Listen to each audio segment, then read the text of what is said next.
बिस्मिल्लाहिर्रहमानिर्रहीम, अस्सलाम वालेकुम जी। मैं हूं चौधरी फान जहीर और आप देख रहे हैं जी फिर लग पता जाएगा। क्रिकेट के हवाले से जी आज डिफरेंट चीजें आज डिस्कस करेंगे हम शो में। सबसे पहले काजन ट्रॉफी के हवाले से बात करेंगे। कराची ब्लूज ने फाइनल विक्ट्री अपने नाम की और उन्होंने बड़ा कंफर्टेबली फाइनल जीता जी सियालकोट के गेस्ट। इस पे भी डिस्कशन करेंगे और कप्तानी के हवाले से भी जरूर बात करेंगे कि ज्यादा डिफरेंस क्या नजर आया, साउथ शकील क्या बेहतर कप्तानी करते हुए नजर आए। साथ ये बात करेंगे एशिज के हवाले से भी। बड़ा डोमिनेट डे रहा ऑस्ट्रेलिया की तरफ से और 44 रन की लीड हो चुकी है। और तीसरा इंडिया और साउथ अफ्रीका का जो मैच है वो डिसाइडर है कल जी, वो खेला जाएगा। और अभी जो मिस्टेक हम देखते आए हैं इंडिया की बॉलिंग की तरफ से पर्टिकुलरली, वो भी डिस्कस करेंगे कि क्या साउथ अफ्रीका जो भी टोटल होगा वो चेस तो कर पाएगा कि नहीं, इस पे भी जरा डिस्कशन करेंगे। और जो प्रेशर बिल्ड हो रहा है डिस्पाइट ऑफ इट के जितना मर्जी रन कर लिया जाए, जो किया जाए, बॉलर उसको रोक नहीं पाते। और जो विराट कोहली की एक खूबसूरत फॉर्म नजर आ रही है कैरियर के इस फेज में, वो बहुत आउटस्टैंडिंग है, रिमार्केबल है। इस पे भी बात करेंगे। डिस्कशन के लिए Pakistani former test captain one and only Salman भाई हमें ज्वाइन कर चुके हैं। अस्सलाम वालेकुम सलमान भाई, थैंक यू फॉर ज्वाइनिंग जी। वालेकुम अस्सलाम, hello and welcome to the viewers. बहुत शुक्रिया। बिल्कुल, कायद आजम ट्रॉफी का फाइनल कराची ने जीता है और आप देखें कराची की जो जर्नी है, ग्रेड 2 हनीफ मोहम्मद ट्रॉफी उन्हें जी जीतनी पड़ी क्वालिफाई करने के लिए। और फिर क्वालिफाई करके वो राउंड मतलब टॉप लीग के अंदर आए कायद आजम ट्रॉफी ग्रेड 1 के अंदर, और वहां पे भी वो they ended up as being the champions. तो आई थिंक उनको अप्रिशिएट करना चाहिए, दे डिजर्व, क्योंकि क्रिकेट उन्होंने बहुत अच्छी खेली। और इस फाइनल के अंदर भी अगर देखा जाए, क्योंकि ये पहला मैच है जो मैंने बॉल टू बॉल देखा है, सो आई थॉट के बहुत फर्क था। सिंपल बेसिक चीजें उन्होंने अच्छी की हैं, दे वर मोर सेंसिबल। उनकी बैटिंग अप्रोच देख लें, उनकी बॉलिंग देख लें, सिंपल थी चीजें। बॉडी के करीब खेल रहे थे, बार वाला गेंद छोड़ रहे थे। इस पिच के ऊपर ड्राइवें उन्होंने ज्यादा नहीं मारी, क्योंकि इस पे ज्यादा ड्राइव मार नहीं सकते। अच्छा बाउंस है, बॉल स्विंग भी हो रहा है। और जो जब उनकी बॉलिंग आई तो उन्होंने राइट एरियाज में ज्यादा बॉलिंग की। तो बेसिक चीजें उन्होंने अच्छी की। वो ऐसा कोई डिफरेंस नहीं था कि आप कहेंगे यार माइंडसेट। देखिए, जब आप के बॉलर एक जगह पे बॉल नहीं कर पाते या उनकी कंसिस्टेंसी नहीं होती, तो चाहे आप जैसे भी कप्तान हो, आप उसकी फील्ड सेट नहीं कर सकते। तो सियालकोट के बॉलर्स जो कि बड़े अच्छे, बड़े बेहतरीन बॉलर हैं, बड़े नाम है उनके, और उन्होंने वो कह लीजिए इंटरनेशनल क्रिकेट तो सभी ने खेली उनमें से, और डोमेस्टिक में भी वो माने हुए बॉलर हैं। लेकिन ये मैच में उनसे नहीं हो सका जिस तरह वो करना चाह रहे होंगे, या जो भी उनके कोच ने, कप्तान ने प्लान दिया होगा, बेसिकली वो एग्जीक्यूट नहीं हुआ। यानी अब हसन को तो कुछ समझाने की जरूरत नहीं है, या मोहम्मद अली को कुछ बताने की जरूरत नहीं है। प्रोफेशनल्स हैं, फुल टाइम प्रोफेशनल्स हैं, टॉप लेवल के परफॉर्मर्स हैं, और चैंपियंस जो है चैंपियनशिप्स जीती हुई हैं, चैंपियंस ट्रॉफी जीती हुई है। हसन अली बेस्ट उसके बॉलर हुए हुए हैं। उसके साथ मोहम्मद अली टेस्ट क्रिकेटर भी हैं, पीएसएल में, नेशनल टी20 में हमने उनकी परफॉर्मेंसेस देखी हुई हैं। इसी तरह उनके साथ हसनैन थे, वो भी इंटरनेशनल सुपर फास्ट बॉलर रहा हुआ है, और है भी माशाल्लाह, जवान है, करंटली खेल रहा है। लेकिन मुझे लगा कि हसनैन ने कंपैरेटिवली बेहतर बॉलिंग की सेकंड इनिंग्स के अंदर। थोड़ा सा जोर भी उसने लगाया, लेकिन ये कह लीजिए कि नॉट दैट ही बोल्ड 145 50 जो उससे हम रिलेट करते हैं। लेकिन 30-35 ओवर, 34 ओवर शायद उसने किए इस इनिंग में। हसन ने भी 30 ओवर किए, मोहम्मद अली फिट नहीं थे सेकंड इनिंग्स में। लेकिन मेरा ख्याल है कि तब ना देर बहुत हो गई हुई थी। जब कराची ने 200-250 प्लस कर लिया था ना सेकंड इनिंग में, तो वो इस पिच पे इनफ होना था, क्योंकि इस पिच के अंदर जो कंडीशन थी ना, वो इसका स्कोर कार्ड नहीं बताता। स्कोर कार्ड देख के लगता है यार 5वें दिन शाम तक मैच चला गया, मतलब एक टीम आउट ही नहीं हो रही, तो ये अच्छा ही होना है पिच। ऐसा नहीं था। अगर इस पिच के ऊपर आप राइट एरियाज में बॉलिंग करते, ड्यूक का बॉल था, ये सर्दी का वेदर है, कंडीशंस बहुत सूटेबल थी फॉर गुड फास्ट बॉलिंग, कि आप मीडियम पेसर भी हैं, जो कि कराची के बॉलर को बहुत तेज नहीं थे, मीडियम फास्ट बॉलर्स थे। उन्होंने ज्यादा अच्छी चैनल बॉलिंग की है, 6 to 8 मीटर ज्यादा हार्ड लेंथ को हिट किया उन्होंने। उन्होंने कह लें कि बॉलिंग बैटिंग को खिलाया, कीपर के साथ नहीं खेलते रहे बेसिकली। ये उनका फर्क रहा है, और इसी वजह से उन्होंने they ended up being the champions, so credit to them, I think they played well। उनके हारून अरशद ने 100 किया, उसका डेब्यू साल है, उससे दूसरा 100 किया है। उनके दूसरे प्लेयर जो है अब्दुल्ला, उन्होंने पहली इनिंग में 88 किया, दूसरे में 100 किया। फिर साद बेग जो है इस मैच में पहली और दूसरी इनिंग में दोनों में उन्हें स्टार्ट्स मिले, बड़ा स्कोर तो नहीं वो कर सके, लेकिन वो इस टूर्नामेंट के हाईएस्ट रन गेटर है, 1000 रन उन्होंने किए हैं। तो ये बड़े इनकरेजिंग साइन है, क्योंकि ना शान मसूद ने सेकंड इनिंग में 50 तो की है, लेकिन मेजर रोल 3 यंगस्टर्स का था जी। तो ये बड़ा इनकरेजिंग साइन था उस टीम के अंदर। और बॉलर्स भी जो थे, मोहम्मद उमर कह लीजिए काफी अरसे से डोमेस्टिक खेल रहे हैं, जो बाकी दोनों थे वो कोई बहुत ज्यादा क्रिकेट नहीं खेले हुए, लेकिन जो उन्होंने बॉलिंग की है ना वो इम्प्रेसिव थी, टू से द लीस्ट के यार ये इस बाउंस या पेस को देख के, इस मूवमेंट को देख के बॉलर होते थे ना वो एक्साइट हो जाते हैं, वो ला ला के तेज तेज जोर लगाएं, कभी ये कर दे कभी वो कर दे, उसमें चीज खराब होती है। उन्होंने ऐसा कुछ नहीं किया, और they stick to their basics, जो सिंपल चीजें थी वो उन्होंने ठीक की हैं और रिजल्ट उन्हें मिला है। सो आई थिंक सियालकोट ने अच्छी क्रिकेट खेलती, सियालकोट की टीम इस सीजन भी फाइनल में पहुंची है, पिछले साल भी चैंपियन हुई थी, बट समटाइम्स चीजें आपकी फेवर में नहीं जाती, कोई आपके की प्लेयर्स फॉर्म में नहीं होते, वो स्ट्राइक नहीं कर सकते फॉर्म को। तो ये मैं तो कहूंगा कि यही स्टोरी रही है इसकी, और ऐसे ही ये चलता रहा है। बहरहाल एक चीज मैं इससे पूछना चाहूंगा इस कालिम ट्रॉफी के फाइनल के लिहाज से भी, अब्दुल्ला फजल ने तो बहुत आउटस्टैंडिंग खेला, 88 और सेंचुरी भी की, डिफरेंस डाला, बट हम काफी टाइम से देख रहे हैं हमारे पास कीपर बैटर कोई अच्छा नहीं था।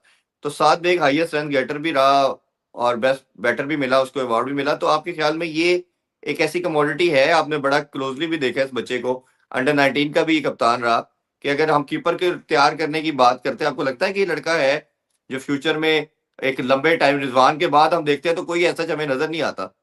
तो आपका क्या कहना है इस हवाले से? मेहनत करें, बड़ा अच्छा उनका ये सीजन रहा है, इससे उन्हें बहुत कॉन्फिडेंस मिलेगा, उनकी क्रिकेट भी खुलेगी। पहले भी वो पाकिस्तान के अंडर 19 के टूर्स कर रहे हैं, कैंप्स में है पाकिस्तान के, वो जो कह ले कि जिन बच्चों को फोकस करना है उन्होंने, जो उनके सिलेक्टर्स की विजन के अंदर, उनके प्लान्स के अंदर होंगे, is one of those boys.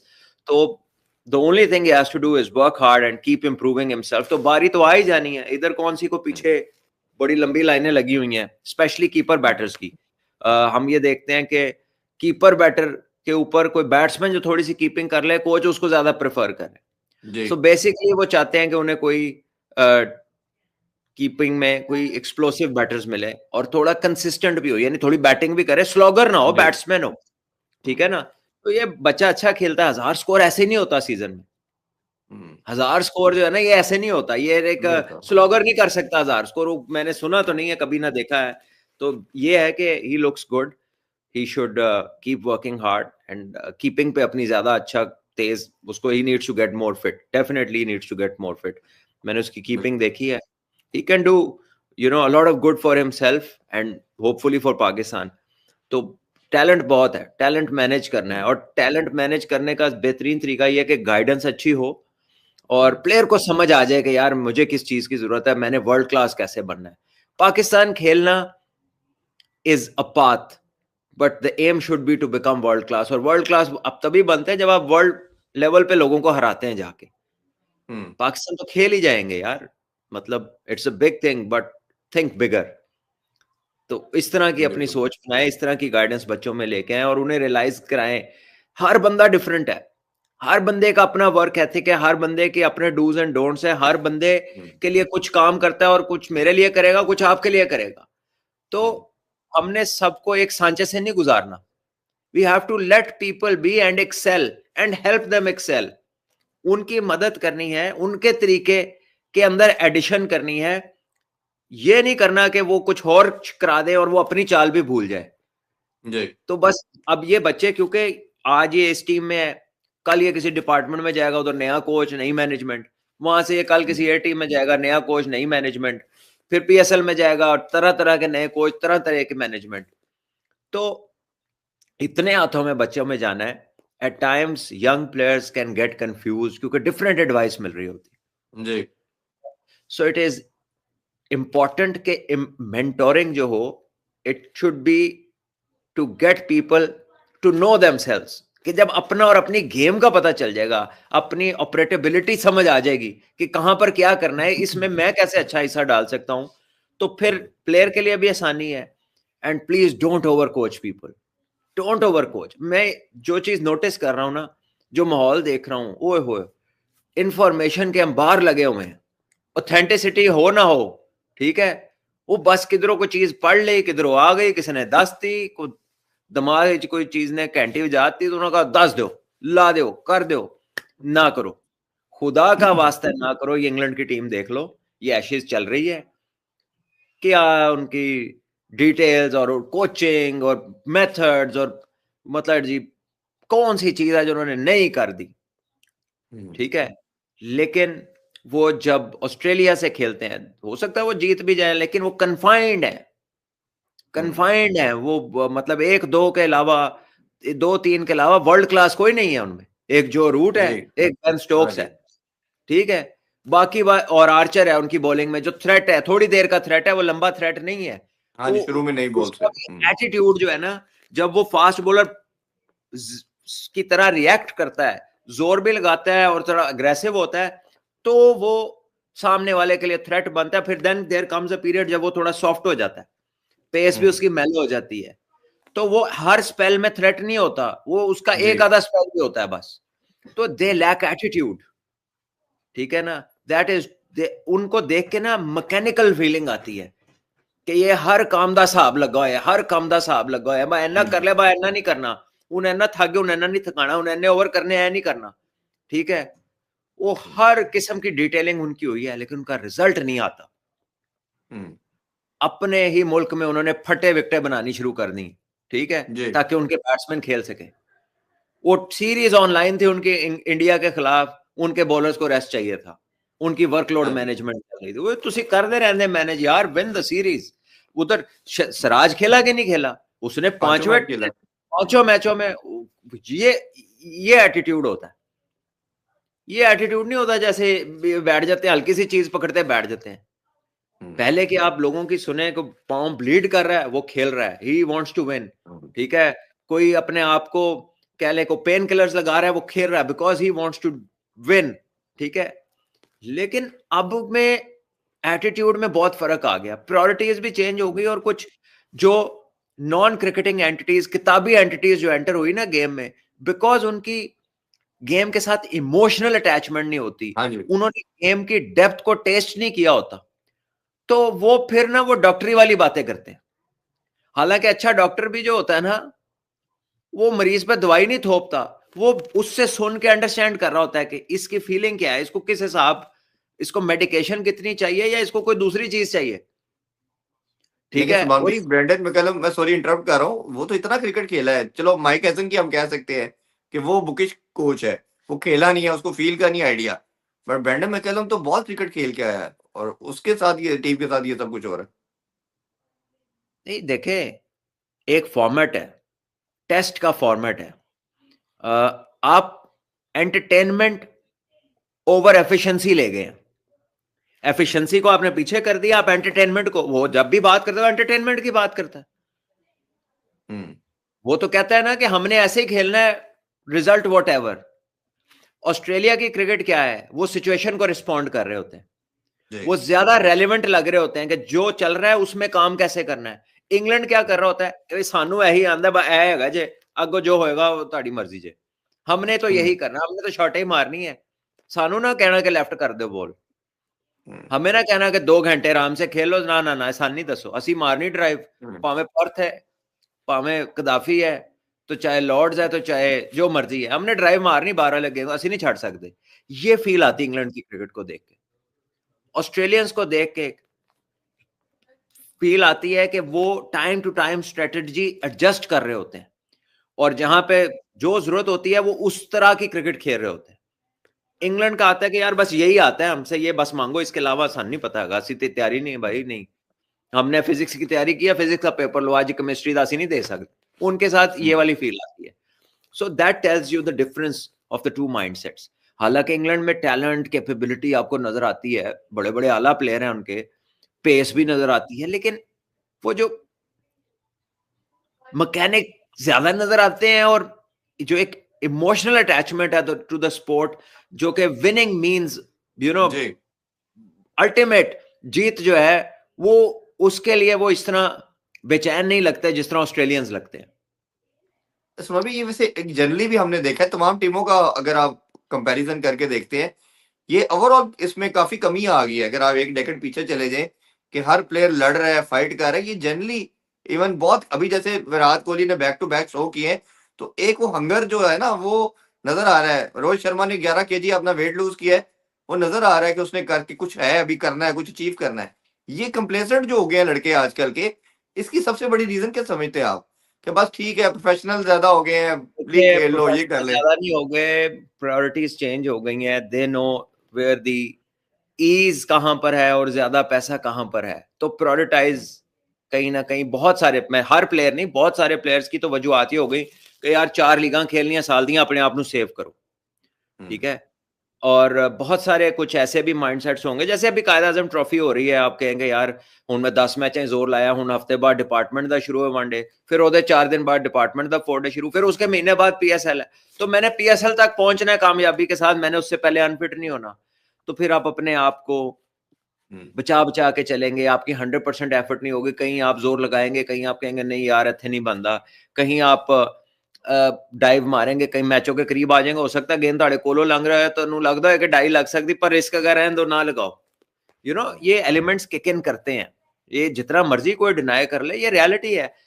तो जब उनको, अगर उनसे आप 100% डिमांड कर रहे हैं, तो you have to incentivise everything that they do in a proper manner. ऐ नहीं कि तुसी उन यू नो काम आप डिमांड कर रहे हैं वही जो इंटरनेशनल लेवल का है, तो पैसे देने की बारी जो है ना, आप वो लंडे बाजार वाले पैसे निकाल लें, तो वो फिर वो वाला काम नहीं, फिर वो चीज इस्तेमाल शुदा ही मिलेगी, वो सही शेयर नहीं मिलनी फिर। तो ये कमर्शियल ज्यादा काम हो गया ना, दो कमर्शियल। तरफा चीज है, इसको बैलेंस करना, it's not that easy, so we have to find a balance. अभी हम बात कर रहे थे कि यार ये मैच अगर ड्रॉ हो जाता है तो 5 दिन इसको लोग देख रहे हैं, और इसका रिजल्ट अगर ड्रॉ निकलता है तो किस तरह, मतलब एक पता है टीम को ड्रॉ करके भी चैंपियन हो जाना है, लेकिन किस तरह जीत की तरफ जाने के लिए पुश किया जाए। तो कमेंट्री बॉक्स में ही थे तो जहन में आया कि यार या तो एडिशनल प्राइज मनी होके अगर जीतोगे तो ये पैसे हैं, वरना इतने हैं, या फिर विनर टेक्स ऑल है कि जो जीतेगा उस सूरत में सारे जो जो भी इनाम है वो उसको मिल जाएगा। You know, some sort of, ये हम ये नहीं कह रहे यही करें, लेकिन ऑन दोज लाइंस और मे बी डिफरेंट लाइंस कुछ ऐसा सोचे जो इनकरेज करे teams to go towards victory more. तो ये आप राउंड्स में भी कर सकते हैं, ये आप उसके अलावा भी कर सकते हैं। तो आई थिंक ये वो चीजें हैं जिनको करने की जरूरत है। जैसे अभी कल हमने शो नहीं किया, 2 हाइलाइट थी इस सेकंड मैच की। एक तो पहला शो है जी, हमने देखा जो रूट का दुनिया का वर्ल्ड क्लास प्लेयर है, 30 से ज्यादा सेंचुरीज हो चुकी हैं, उनके 100 का बताइए। और दूसरा अचीवमेंट है लेफ्ट आर्म पेसर के लिहाज से, मिचेल स्टार्क जो है वो 415 विकेटें उनकी हो चुकी है। वसीम अकरम को उन्होंने वेट किया, और उन्होंने फिर कल प्रेस कॉन्फ्रेंस में कहा कि वसीम अकरम जैसा लेजेंड दुनिया में नहीं आ सकता, मैं तो चले एक कोशिश कर रहा हूँ, ये अच्छा करने की तरफ जा रहा हूँ। वसीम अकरम ने भी आज उनके लिए एक्स पे पैगाम लिखा कि यू आर डूइंग यार वंडरफुल ये जॉब। इरफान भाई, ये बड़े बंदे ही हैं, अचीव करने वाले और फिर बात करने वाले, ये छोटे लोग नहीं है।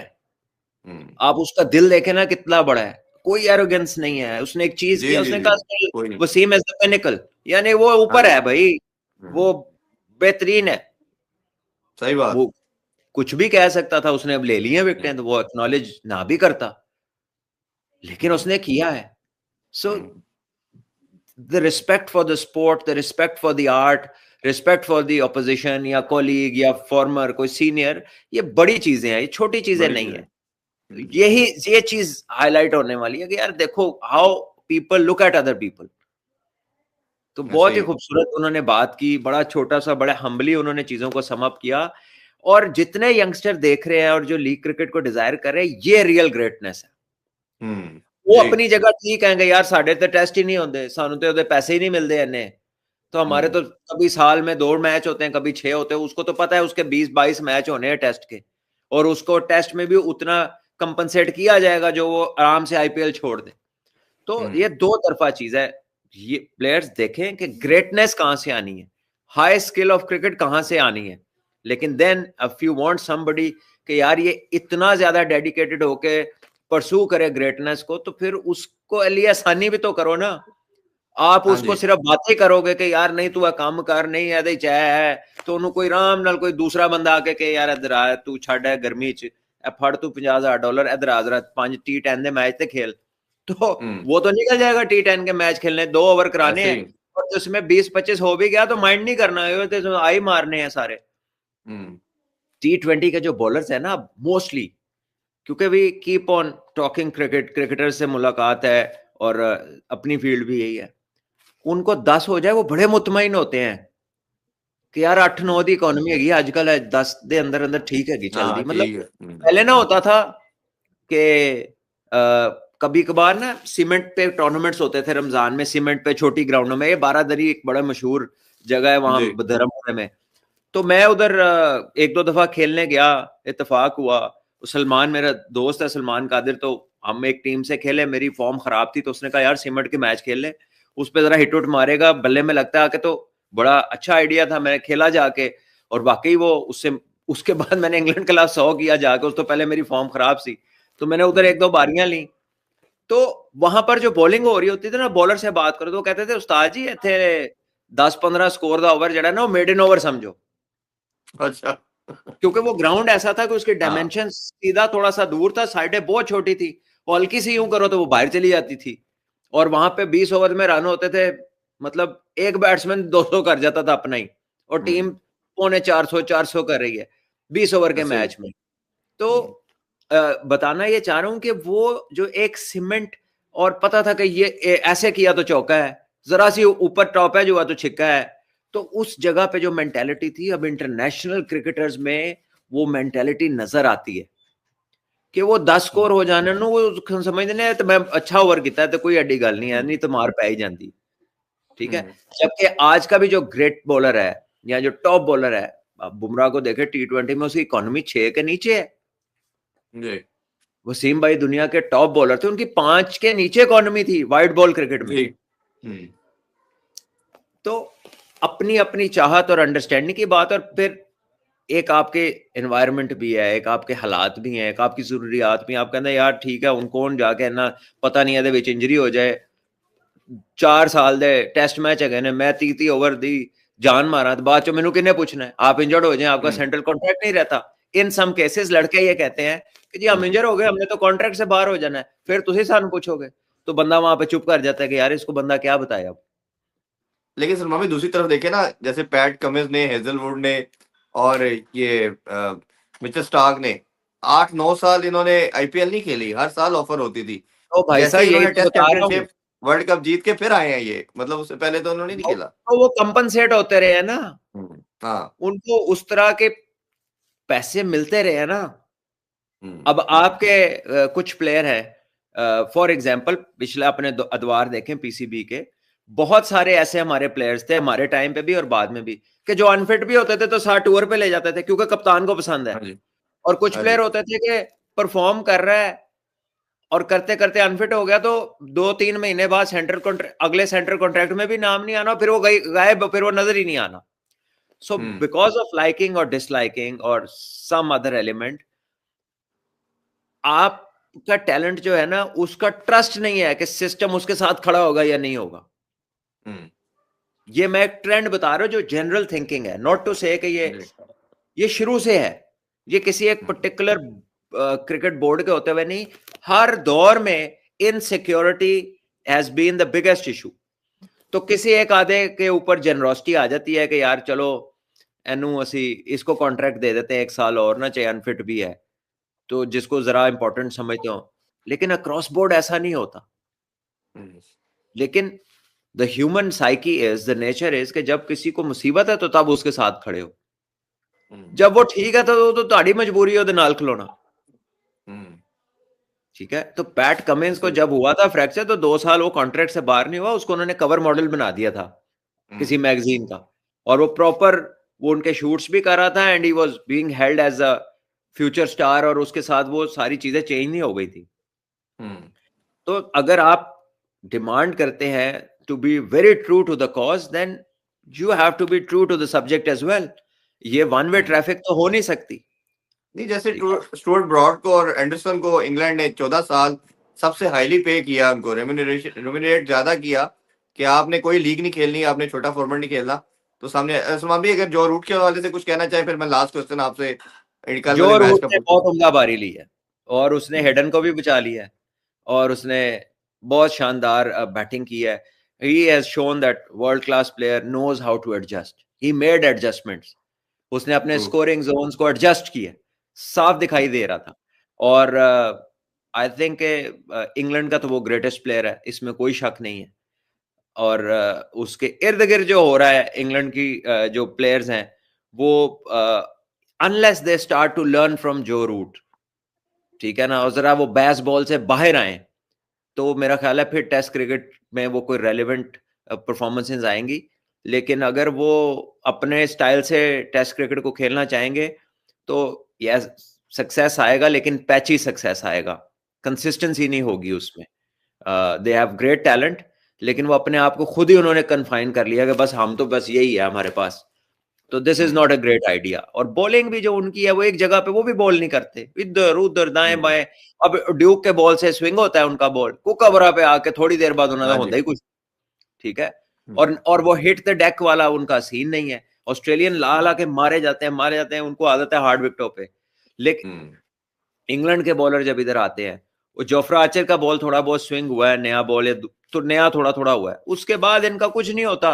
वो बिल्कुल मीडियम पेसर लगना शुरू हो जाते हैं, क्योंकि इंग्लैंड जी में मीडियम पेस भी तंग करती है, बॉल भी ऐसा है वो चलता है. लेकिन वो बिल्कुल ही कोई मतलब, और ऊपर से सब देखो जो एक्शन है यार उन्होंने थे, वो इतने किसी सांचे से गुजरी हुई टीम है कि को उनमें कोई है ही नहीं कोई नेचुरल चीज. ऐसा लगता हर एक नो फुटे नाल सीधा किया है उन्होंने. कोई को फरमे नाल टेम्पलेट इको ही हाँ, हैगा, कोई ने बनाया सारे. हाँ. तो I think that is also something which is making batting easy for the opposition. Yes तो वंस वो गुजर जाता है उसका पीरियड, जोफ्रा आर्चर का स्पेल जैसे ही गुजरता है, तो बाकी तो फिर वो मतलब बाकी फिर उनका सबसे बेहतर बॉलर अभी तक तो बेन स्टोक्स लग रहा है. हाँ जी ऐसा ही है. ठीक है ना? बिल्कुल समा भाई. लास्टली कल इंडिया का मैच है साउथ अफ्रीका के साथ, डिसाइडर है. और जो एक प्रेशर बिल्ड हो चुका है पूरी इंडियन टीम पे, खासतौर पे कोच पे, वो तो उनका आपको पता ही है. उनका मीडिया, सोशल मीडिया, वो तो रुकता नहीं है उनके ना. जनरल पब्लिक माफ करते हैं. हमारा इधर जरा हाथ हल्का हो गया, उधर बड़ा सख्त है. तो कैसे देखते हैं, और क्या टोटल इंडिया सोच रहा होगा? वो जो कुछ भी करते हैं उनके बॉलर चेंज करवा करवा देते हैं. तो आपके ख्याल में कितना मुश्किल, और क्या इंडिया को करना चाहिए अगर कल का मैच जीतना? तो देखिए they have to play better cricket, specially अगर वो टॉस जीत जाए तो वो जो ड्यू वाला एलिमेंट है वो उनकी फेवर में चला जाएगा. वो जो उससे अभी जो हेल्प जो थोड़ी बहुत जी जितनी भी मिल रही है वो साउथ अफ्रीका को मिल रही है, क्योंकि दे आर बैटिंग सेकंड. लेकिन मैं आपको बताऊं, ये जो लोग इसको एंटायरली ड्यू पे डाल रहे हैं ना, हर दफा 350 चेज नहीं होता ड्यू में भी, हाँ जी ठीक है ना. तो ये जिस दिन कोहली जल्दी आउट हो गया और बड़ा किसी ने 100 ना किया, तो फिर उस दिन पता लग जाएगा कि किस तरह होता है, भाਵੇਂ ड्यू ही क्यों ना आई, ठीक है ना. तो खाली ड्यू से इसको लेबल ना करें. I think it is beyond due. थोड़ा लेट से 25% तो हेल्प मिल रही होगी, गेंद गीला हो जाता है, लेकिन कोई ऐसा नहीं हुआ कि हाथ से निकल के फुल टॉस हो गया. इतना गीला हाँ जी गेंद नहीं हुआ, टर्न थोड़ा हो रहा है, ज्यादा नहीं हो रहा. लेकिन वो जो होता है ना कि जी बॉल बिल्कुल ही ऐसे हो जाए कि हाथ ही ना पड़े, वो वैसा कभी भी नहीं हुआ. और बॉल चेंज भी ये हो रहा है बॉल बार चेंज बार, भी हुआ, हाँ चेंज भी बॉल किया चेंज बॉल. भी हो रहा है, ठीक है. और कुछ ऐसा भी नहीं कहीं हुआ कि कहीं स्लिपरी की वजह से गेंद हाथ से निकल गया हो. सो मैसिव अमाउंट ऑफ ड्यू का जो इफेक्ट होता है वो तो नहीं लग रहा. दूसरी बात है कि शायद वो इतनी ज्यादा आ रही है उधर इन टर्म्स ऑफ के एक स्प्रे आता है ड्यू का, हम टूर्नामेंट्स में करते हैं, पाकिस्तान में होता है, तो उससे ड्यू नहीं आती. लेकिन शायद उधर कुछ ज्यादा ही आ रही है. आई एम श्योर वो भी स्प्रे कर रहे होंगे. वो इतनी एक इतना रिच क्रिकेट बोर्ड है, ये तो कोई चीज ही नहीं है, वो स्प्रे स्प्रू कर रहे होंगे. लेकिन वो it's not working over there, something is wrong. तो आई थिंक मुश्किलात है सेकंड बॉलिंग के लिए. But still you have to say कि यार साउथ अफ्रीका बहुत आला खेली है. ये 360 चेज करना is not an easy feet. और इंडिया की जो बॉलिंग है वो भी, उसमें वो वेनम नहीं है. जब बुमराह या सिराज खेल रहे होते हैं ना, तो जो वो बॉलिंग लग रही होती है, ऐसा नहीं है कि उनको कभी मारनी पड़ी होगी या पहले नहीं होगा. लेकिन ये तीनों जो अभी खेल रहे हैं, ये कोई मतलब यू नो ये बैट्समैन को इनमें अर्शदीप अच्छा है, नया बॉल उसका स्विंग होता है, ठीक है. बट अगेन वो होता है ना कि टीम पूरी को रन थ्रू कर दे, को रोक ले. यॉर्कर्स एंड पे इनसे भी नहीं हो रहे, ये ज्यादा स्लोअर वन पे रिलायंट है, स्लोअर शॉर्ट बॉल्स पे रिलायंट है, ਤੇ ਉਹਦੇ ਚ ਫਿਰ ਜਦੋਂ बैट्समैन नजर आनी शुरू ਹੁੰਦੀ तो फिर ਪਈਆਂ ਲੰਮੀਆਂ ਲੰਮੀਆਂ। हाँ जी। अच्छा, ये जो इन्होंने शामी को बाहर किया है और फिर ऑब्वियसली सिराज को भी इन्होंने सिर्फ टेस्ट तक कर्टेल कर दिया है। आपको लगता नहीं ये भी इनके टैक्टिक्स कहीं न कहीं गलत पड़ रहे हैं कि आप 2 टैक्टिक्स तो इनके हैरान परेशान कर देने वाले हैं, यानी टेस्ट में ऑलराउंडर भर दिए हैं सारे उन्होंने। हाँ जी। जब आपके पास सरफराज खान है और आप स्पिन विकेट बना रहे हो और आप उसे मिडिल में नहीं खिला रहे हो, तो ये इसकी तो कोई लॉजिकल रीजनिंग नहीं है। और जो आप खिला रहे हो वो साफ पता लग रहा है कि वो कैपेबल ही नहीं है स्पिन विकेटों पे खेलने के लिए। हुँ, आपने अश्विन को रिटायर कर दिया, अगर तुझे स्पिन विकेटें बनानी है सन, तो उसको हुँ, टेस्ट से क्यों रिटायर कर दिया? कि मतलब क्या वजह थी? और इन दोनों को भी जो टेस्ट से हटाया है, या तो इनसे कोई बेहतर आपके पास प्लेयर हो तो फिर तो ठीक है। तो जब उनके हुँ, जैसा कोई प्लेयर नहीं, तो ये कौन सा अंडर 19 का कोई टूर्नामेंट है कि जी इतनी एज वाले ही खेल सकते हैं? एज हुँ, just a number if you are fit. और अगर आप जो है वो परफॉर्म कर रहे हैं तो फिर एज तो क्वेश्चन में नहीं आनी चाहिए। ठीक है? और हर साल अब तो हर टेस्ट मैच ही टेस्ट चैंपियनशिप का है। तो जी। आप कौन से वो फ्यूचर की बात कर रहे हैं? फ्यूचर यही हुँ, है कि जो अच्छा होगा वो आ जाएगा, जो जितनी देर अच्छा है उसे एक्सट्रैक्ट करें, उसे इस्तेमाल करें। ठीक है? हुँ, वो दूसरा ये वो वाले प्लेयर नहीं है जिन्होंने के बाद में डोमेस्टिक के मैच खेलने हैं। ये जब नहीं खेलेंगे तो फिर इनका जो दिल करेगा वो करेंगे। एंड आई जी। Think there are two gooder players कि जिनके ऊपर आप इस तरह उनसे डील करने की कोशिश करें। ठीक है ना? हुँ, वो ये जो उनको जिस तरह हैंडल किया इन्होंने पिछले कुछ अरसे में, that is where the problem lies. वो कहे ना कहें, लेकिन इस तरह की हैंडलिंग इंटरनेशनल स्टार्स हैं, आप उनको कर रहे हैं। और अभी तो वो परफॉर्म कर रहे हैं, उन्होंने तो चैंपियन ट्रॉफी जीते हो, वर्ल्ड कप जीते हो, और 2023 का फाइनल खेला उसमें भी कोहली हाईएस्ट स्कोरर था, रोहित शर्मा हुँ। की भी आउटस्टैंडिंग परफॉर्मेंसेस थी। तो मतलब सारा कुछ ठीक हो रहा है, उसके बावजूद भी आप लोगों को हिलाएंगे जुलाएंगे और कोई ये बताना चाहेंगे कि नहीं ਤੁਹਾਡੇ तो उत्ते कोई अथॉरिटी है वे ते ओ असी है हाँ ते असी जो चाहिए करिए, तो ये चीज चलती नहीं होती। अच्छा स्वामी, इनका बैटिंग का टैलेंट तो बेतहाशा नज़र आता है, बट बॉलिंग ना पहले थी ना अब है। सिर्फ दरमियान में बुमराह तो एक फिनोमिनल बॉलर के तौर पे था, सिराज और शामी ने भी बहुत इनका साथ दिया 8-10 साल। बट उसके बाद भी हम देखते हैं तो एकदम डिप है। मतलब हर्षित राणा थ्रेटनिंग नहीं है, कृष्णा देख रहे हैं, अर्शदीप यस न्यू बॉल के साथ है, अच्छा स्विंग करता है, बट वो वाली क्वालिटी नहीं नज़र आ रही जो इन तीनों की थी। तो आपको लगता है कि ये जो डिफीट अब इनकी नहीं आना शुरू हुई है वो ये फास्ट बॉलिंग की है? मेरा मतलब है, कोई मशीनी थोड़ी है कि सैंडविच बने ने चार है हुन अगले चार बन गए ने, ये ऐसे तो नहीं है। हुँ, बॉलिंग कभी इंडिया की बॉलिंग बिल्कुल नॉर्मल थी, फिर कभी बहुत अच्छी हो गई, फिर कभी दो वर्ल्ड क्लास आ गए, फिर कभी ना आए। तो ये तो अप एंड डाउन तो चलता रहता है। Bowling has never been their strong point unless hmm, Bumrah came in और शामी इकट्ठे हुए और फिर वो लगने लगा कि एक बहुत ही टॉप नॉच बॉलिंग है। या शुरू शुरू में जब जहीर खान बहुत अच्छी बॉलिंग पिछले दौर में उन्होंने जी। की, वो थे, और साथ उनके दो स्पिनर्स बड़े अच्छे थे और a couple of other fast bowlers. तो लेकिन India has never been known as a bowling threat कि जी इनके बॉलर बड़े कमाल हैं। वो वाली तो बात कभी हुई नहीं कि यार इन्हों दे बॉलर को बचो। ठीक हुँ, है? तो अब जब के चीजें उनके ज्यादा हक में है, बॉलिंग भी अच्छी है, बैटिंग भी अच्छी है, एक्सपीरियंस भी है, प्लेयर भी है, जीत भी रहे हैं, फिर ये चीजें इधर उधर उनको खराब करना, उखाड़ पिछाड़ करना, आगे पीछे करना, ये इसमें कोई दानाई तो नजर नहीं आती। बहरहाल मर्जी होना थी, जो मर्जी करते रहन, ਅਸੀਂ ਕੀ ਕਹਿ ਸਕਦੇ ऐसे ही, हैं, सब खुदा है। बिल्कुल ऐसे हाँ। ही। कोई क्वेश्चन तो नहीं लेना सलमान भाई आपने? नहीं, अभी मुझे इजाजत दें, वो लोग लिख रहे हैं जी चलिए, सवाल नहीं लेते, मुझे actually I have to meet someone, तो मैं अभी नहीं इसको मजीद एक्सटेंड कर सकता। चलिए कल इंशाल्लाह। इंशाल्लाह इसके बाद हम क्वेश्चन का सेशन भी रखेंगे। ठीक है जी सलमान भाई, हम इजाज़त लेते हैं, कल इंशाल्लाह दोबारा जुड़ेंगे आप लोगों से। अपना बहुत ख्याल रखिए।